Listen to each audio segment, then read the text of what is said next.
Hello दोस्तों, आप देख रहे हैं latest world news in Hindi. 9 फरवरी से पीएम मोदी करेंगे 3 देशों की यात्रा। फिलिस्तीन जाने वाले पहले भारतीय पीएम होंगे नरेंद्र मोदी। इजरायल के प्रधानमंत्री बेंजामिन नेतन्याहू की भारत यात्रा के कुछ दिन बाद ही प्रधानमंत्री नरेंद्र मोदी के फिलिस्तीन दौरे की घोषणा कर दी गई है। पीएम मोदी अगले महीने 3 देशों की यात्रा पर जा रहे हैं। भारतीय विदेश मंत्रालय मिया ने शनिवार को बताया कि प्रधानमंत्री 9 से 12 फरवरी के बीच फिलिस्तीन, संयुक्त अरब अमीरात और ओमान की यात्रा करेंगे।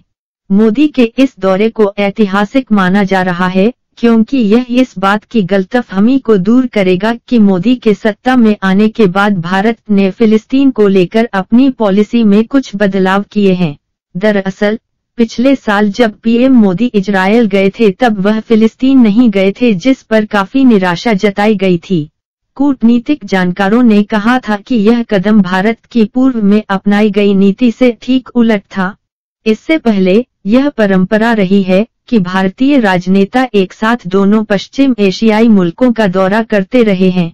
मिया ने बताया, यह किसी भी भारतीय प्रधानमंत्री का पहला फिलिस्तीन दौरा होगा। इसके साथ ही पीएम दूसरी बार यूएई और पहली बार ओमान जा रहे हैं। यात्रा के दौरान प्रधानमंत्री कई कार्यक्रमों में शामिल होने के साथ ही तीनों देशों के नेताओं से पारस्परिक हितों के मुद्दों पर वार्ता करेंगे। विदेश मंत्रालय ने बताया है कि प्रधानमंत्री नरेंद्र मोदी दुबई में होने वाले 6ठे वर्ल्ड गवर्नमेंट समिट को संबोधित करेंगे, जहां भारत को गेस्ट ऑफ ऑनर का स्टेटस दिया गया है। पीएम यूएई और ओमान में भारतीय समुदाय से भी मिलेंगे। गौरतलब है कि भारत फिलिस्तीन और इजरायल के साथ संबंधों में संतुलन बनाए रखता है। माना जाता है कि अमेरिका भी इसी तरह से भारत और पाकिस्तान के साथ अपने कूटनीतिक संबंधों को अलग अलग महत्व देता है। पीएम मोदी का दौरा ऐसे समय में हो रहा है जब यरूशलेम को राजधानी के तौर पर मान्यता देने का मुद्दा गर्म है। दरअसल अमेरिका के राष्ट्रपति डोनाल्ड ट्रंप ने कुछ दिनों पहले घोषणा की थी कि वह यरूशलेम को इजरायल की राजधानी के तौर पर मान्यता देंगे। इसके खिलाफ संयुक्त राष्ट्र में एक प्रस्ताव भी लाया गया।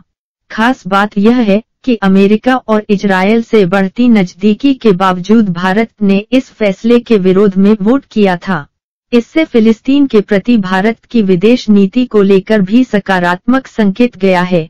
हाल ही में फिलिस्तीन सरकार में भारत के दबाव में पाकिस्तान में तैनात अपने राजदूत को वापस बुलाने का फैसला किया था। दरअसल फिलिस्तीन के राजदूत ने मुंबई हमले के गुनहगार हाफिज सईद के साथ मंच साझा किया था। इस पर भारत ने कड़ी आपत्ति जताई तो फिलिस्तीन ने फौरन अपने राजनयिक को वापस बुला लिया। इससे साफ संकेत गया कि फिलिस्तीन भारत के साथ संबंधों को काफी महत्व देता है।